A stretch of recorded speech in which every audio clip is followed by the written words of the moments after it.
Os 5 establecementos distinguidos no concurso de escaparatismo e decoración de Nadal que se celebrou en Vilagarcía recibiron esta mañá os seus premios. Os terceiros recaeron en Cocoe Moda e Barandaina.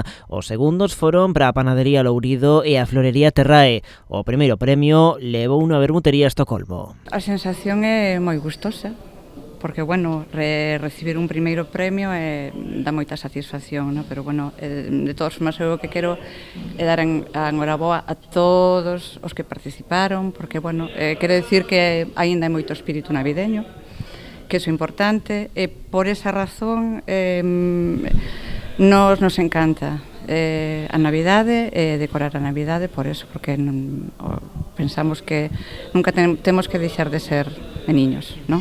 O Estocolmo acadou o primeiro posto cunha completa decoración que combina varias escenas con pezas mercadas, pero con moitas outras elaboradas por eles mesmos. Un gusto por ter bonito o seu establecemento que non só se cingue ao Nadal. Nós temos 5 escaparates, digamos, é o forte do noso local. Entón, durante todo o ano xogamos con eso, non somente na Navidade, tamén na primavera, no verán, sempre facemos moitas exposicións deste tipo, non? No Estocolmo aproveitan para reivindicar o peso do comercio local nunha cidade como Vilagarcía. Vilagarcía é un pobo bonito, ten moitas cousas que a lo mellor moita xente non as ve, pero que sí temos cousas bonitas.